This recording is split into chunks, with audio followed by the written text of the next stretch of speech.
Home does what animation can do best.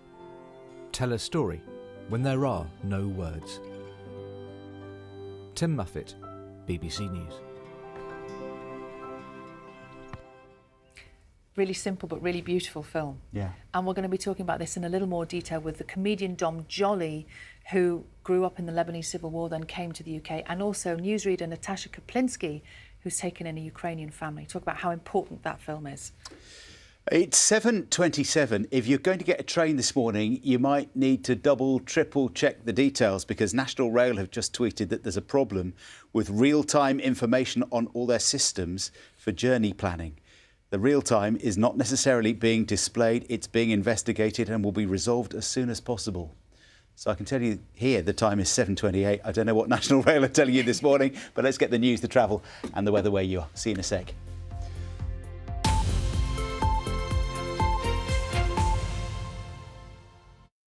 Hello there, good morning. New organ donation laws for Northern Ireland are expected to be backed by MPs at Westminster today.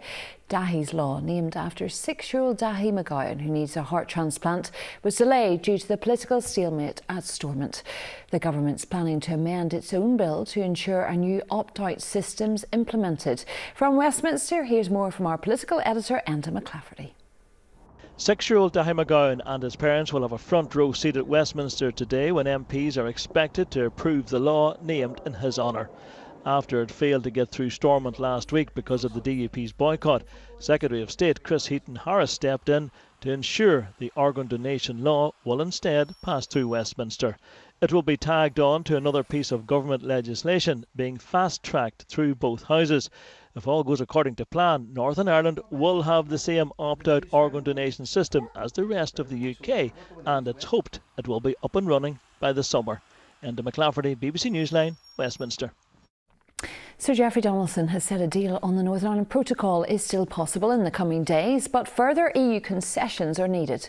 The DUP leader was speaking after meeting several dozen Conservative MPs last night, who indicated they wouldn't back an agreement if the Unionists weren't satisfied. Now, an audit of people living with secondary breast cancer in Northern Ireland is to be carried out.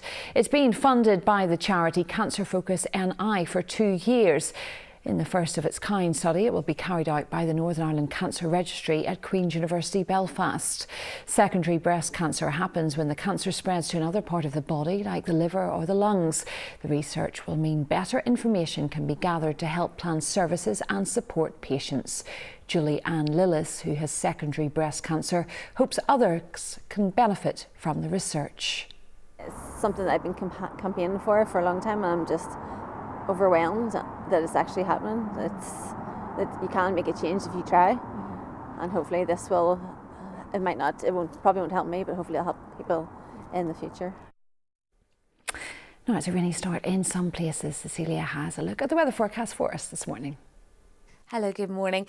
A colder day coming up. There's been a fair bit of rain through the night and there will be some showers in the forecast today, but we've also got some sunshine in the mix. Because the air is colder, it means some of the showers could be wintry on the high ground and there will be a chilly breeze coming in from the northwest. Temperatures in single digits. Those showers will tend to fade away this evening, so most of the night's going to end up dry and clear, but also cold. Temperatures in some spots will drop to sub-zero, so expect some frost, some ice tomorrow morning. But a lot of bright, chilly weather to start your day on Thursday. Best of the sunshine in the morning. Overall, not too much in the way of wet weather either, although it will cloud over in the afternoon with 1 or 2 spots of rain or drizzle. Wind's not as strong though, and temperatures will be on the rise. So a milder day to come tomorrow. Lots of dry weather this weekend, some sunshine by day, but the risk of frost at night. Thanks, Cecilia. That's how your news is looking so far this morning. We're back in an hour's time. See you then. Bye-bye. Good morning, this is Breakfast with John Kay and Sally Nugent. Just after 7:30 on Wednesday. Good morning, thank you for joining us. And we turn now to Shamima Begum, who of course left Britain to join the Islamic State group. Today she's set to find out whether she has won her appeal against being stripped of her British citizenship. Let's just remind ourselves the background to her story. Shamima Begum was 15 years old when she left the UK. In February 2015,